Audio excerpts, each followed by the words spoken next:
All right, so we just got rid of this wiring. It's kind of like a bird's nest. This one's fine. This one was but honestly, I'm going to be wiring more stuff. Like I have the tranny cooler, more lights, well, different lights because this one wasn't really working, and I wanted something cleaner. I got this one on eBay. It's the thin one, so it's not the fat port.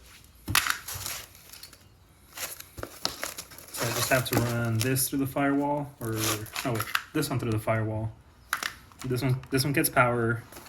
This one I just screw it in somewhere, and this is for the switches. Let's see what it looks like.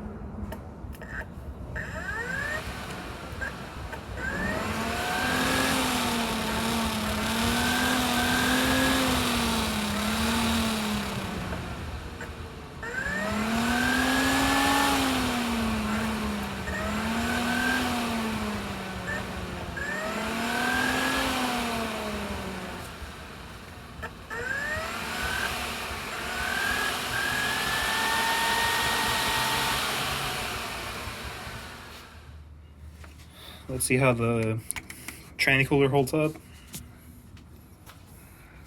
In case you're wondering, it runs hot from the tranny radiator, goes up, comes out, but then this one runs to the bottom of the cooler, runs up, and then it goes back into the tranny. Just because last time I took it out, it was running like it was over 200, it was too much. But yeah, it's okay, cool. So now it's all wired up, ground. The power wire, it's not that clean, but I'll just fix it later. It's going into number 1. And that's the accessory switch. So this thing doesn't work unless the key's turned on.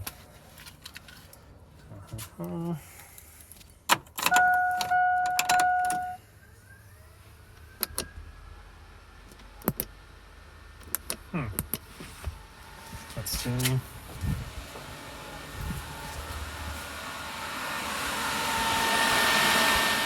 Yeah, so pretty much it is a good buy. It's about $100. Switchpros is about $550. I'm not saying they're bad. It's 600 versus 100. It's not a race truck. Might as well. These are not bad as well. These are like $20 on eBay, Amazon. If you feel like it's not going to snowball, I would go with this. I just didn't want to keep running wires through the firewall or messing with wires in the engine bay, so I went with the box. Anyways. Next week I might be going to the desert, either from Placer City to Superstition or somewhere along those lines north to Ocotillo. My buddy Fernie just got a new truck. I'm going to leave a clip right after this. He's excited to use it. It's his first truck. So I'm going to show him what's up. It's a 4x4, so if I get in trouble, he's going to be able to take me out, hopefully. But yeah, thank you guys.